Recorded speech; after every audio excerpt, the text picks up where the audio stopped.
बिस्मिल्लाहिर्रहमानिर्रहीम, अस्सलाम वालेकुम। Welcome back to my channel. Kitchen में हम रोज ही बहुत सी मुश्किलात का सामना करते हैं, तो इनसे निपटने के लिए आज मैं लाई हूँ बहुत ही आसान हल, जिनसे आपके वक्त की बचत भी होगी और पैसों की भी। बिना वक्त जाए किए आइए टिप नंबर 1 की तरफ।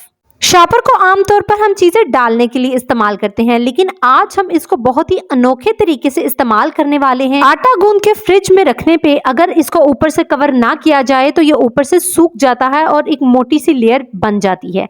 तो इस प्रॉब्लम से बचने के लिए आप घर में मौजूद एक शॉपर लें, उस पर थोड़ा सा कुकिंग ऑयल डालें जो भी आप इस्तेमाल करते हैं, और इसको अच्छे तरीके से लगाने के बाद आटे पर दे दें। अब इस आटे को आप फ्रिज में रख दें। अब जब भी आप इस आटे से रोटी बनाएंगे, एक तो रोटी बहुत ही नरम बनेगी, ऊपर से आपके आटे पर किसी किस्म की कोई मोटी क्रस्ट नहीं जमेगी।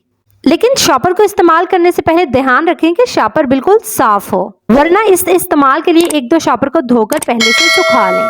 तो ये टिप आपको कैसी लगी मुझे कमेंट बॉक्स में जरूर बताइएगा।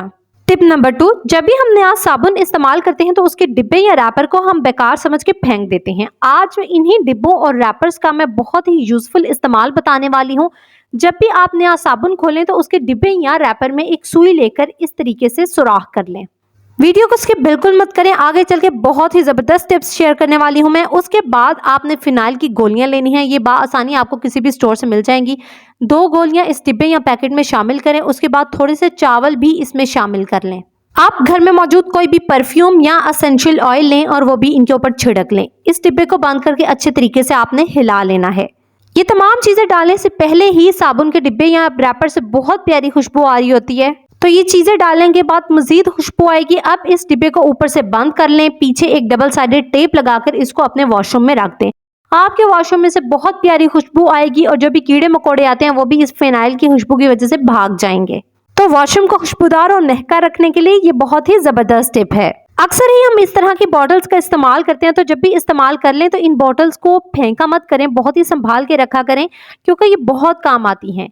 आज मैं आपको बताऊंगी कि शैम्पू को आपने गर्मियों में किस तरीके से इस्तेमाल करना है। गर्मियों में ज्यादा नहाने के बायस हमारे बाल बहुत ही ज्यादा खुरदरे हो जाते हैं, क्योंकि हम बार बार शैम्पू का इस्तेमाल करते हैं, जिसकी वजह से बाल ड्राई हो जाते हैं। और ड्राइनेस का बायस इस शैम्पू में मौजूद बेशुमार केमिकल्स हैं। तो कैसे इसका सही इस्तेमाल कर सकते हैं, उसके लिए जो बोतल मैंने हाल ही की उसमें मैं शैम्पू डाल लूंगी। इस बोतल को तकरीबन आधे से ज्यादा मैंने शैम्पू से फिल कर लिया है। इसका जो पोर्शन बचा उसमें मैंने पानी शामिल कर लिया। अब मैं बोतल को बंद करके अच्छे तरीके से हिला लूंगी। जो बेबी शैम्पू हम सेपरेट से खरीदते हैं, हमें वो खरीदने की बिल्कुल ज़रूरत नहीं। आप शैम्पू को इस तरीके से डाइल्यूट करके खुद भी इस्तेमाल करें और बच्चों को भी इस्तेमाल करवाएं। ऐसा करने से आपके शैम्पू के जो बड़े स्ट्रॉन्ग केमिकल्स हैं वो थोड़े से वीक हो जाते हैं और आपके बालों को ज़्यादा नुकसान नहीं देते। तो शैम्पू को इस तरह से इस्तेमाल करने से आपके पैसों की भी बेशुमार बचत होगी और आपके बालों की भी। तो अगर अब तक आप मेरी टिप्स देख रहे हैं, इसका मतलब टिप्स आपको अच्छी लग रही हैं, तो वीडियो को लाइक और शेयर करना मत भूलिएगा। तो बढ़ते हैं अपनी नेक्स्ट टिप की तरफ। हमारे किचन में बहुत से मसाले इस तरह के पैकेट्स में पड़े होते हैं, जिनके डिब्बे गुम हो जाने पर इन मसालों को संभाल कर रखना बहुत मुश्किल काम होता है। और अगर हम इन्हें संभाल कर रख भी लें तो हम इतना संभाल कर रख देते हैं कि हमें इस्तेमाल के वक्त याद ही नहीं रहता कि हमारा कोई मसाला पड़ा हुआ है, या फिर ढूंढने पर हमें ये मसाले नहीं मिलते। तो इनको संभाल कर रखने का आज एक बहुत ही यूजफुल तरीका मैं बताने वाली हूँ। उसके लिए आपने इन पैकेट्स को इस तरीके से क्लोज करना है, पीछे कोई टेप लगा दे ताकि ये गिरकर जाया ना हो। उसके बाद एक डबल साइडेड टेप लें और इन पैकेट्स पे लगा दें। अब किचन में आप जिस भी रैक या कबर्ड में मसाले रखते हैं उसको खोलें और उसके दरवाजे के साथ इन पैकेट्स को चिपका दें। ऐसा करने से जब भी आपको इनकी ज़रूरत पड़ेगी आपको ये बाआसानी मिल जाएंगी, और जब भी आप उस रैक या कबर्ड को इस्तेमाल करेंगे तो आपको देखकर याद आता रहेगा कि आपके ये मसाले बचे हुए हैं और आपने इनको इस्तेमाल करना है। तो इस तरह से हमारी कोई भी चीज़ ज़ाया नहीं होगी, हमारी आंखों के सामने रहेगी और इस्तेमाल के वक्त हमें बाआसानी मिल जाएगी। उसके बाद जब भी हम दूध बॉईल करते हैं, जितनी देर हम पास खड़े रहे हैं दूध को उबाल नहीं आता। जो ही हम 1 सेकंड के लिए भी दूध से साइड पे हों तो दूध सारा उबल के बाहर आ जाता है।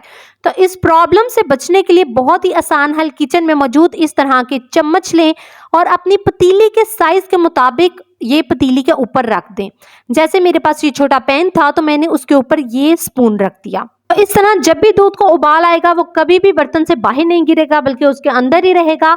लेकिन इस टिप का ये हरगिज मतलब नहीं कि आप दूध पे चम्मच रख के उसको भूल जाएं। तो जब भी कोई काम किया करें तो पूरे दिल से किया करें, उसका ध्यान रखा करें और इसी के साथ इस टिप को भी ट्राई करें। यकीनन ये आपके बहुत काम आने वाली है। उसके बाद मैं आपको बताने वाली हूँ कि सोने का दूध पीना आपके लिए कितना ज़्यादा ज़रूरी है और आप कैसे बाआसानी उसे घर में बना सकते हैं, जो आपके बहुत से प्रॉब्लम्स को सॉल्व करता है, बहुत सी बीमारियों से आपको बचाता है।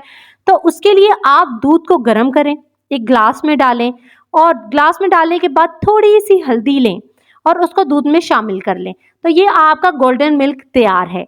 जी हाँ, हल्दी वाला दूध आपके लिए बहुत ज़्यादा बेनिफिशियल है। ये आपको कैंसर से बचाता है, आपके लीवर में जितने भी जहरीली चीज़ें हैं उनको डिटॉक्सिफाई करता है, हार्ट डिजीजेस को क्योर करता है, इम्यूनिटी बूस्टर है, शुगर के मरीजों के लिए बहुत ज़बरदस्त है।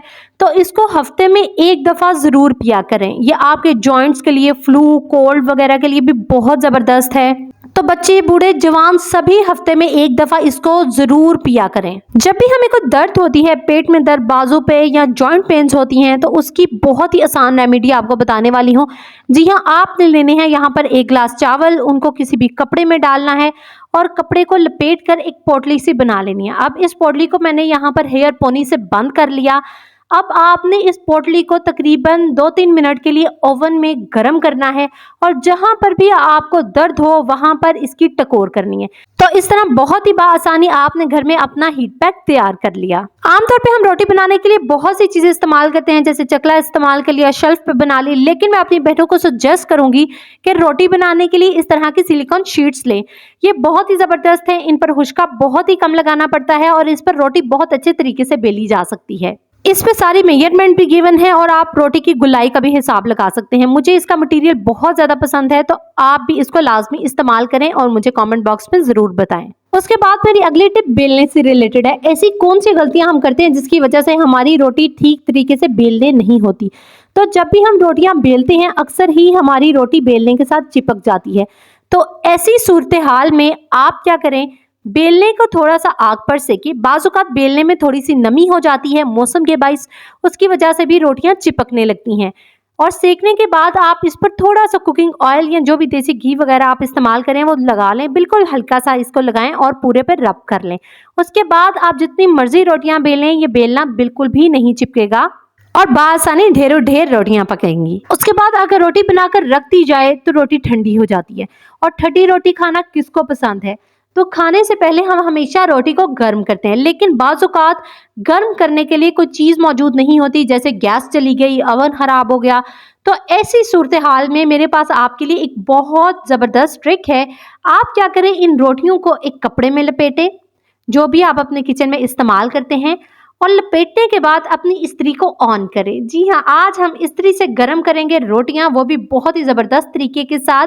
आप एक एक रोटी कर के भी गर्म कर सकते हैं या फिर 2 रोटियों को इकट्ठे भी गर्म कर सकते हैं। रोटियां रखने के बाद इस्त्री गर्म करके इन रोटियों पर चलाएं, तो आपकी रोटियां बहुत ही ज़बरदस्त तरीके से गर्म हो जाएंगी। तो जब भी कोई और जरिया ना हो रोटी गर्म करने का, तो इस टिप को लाजमी ट्राई करें।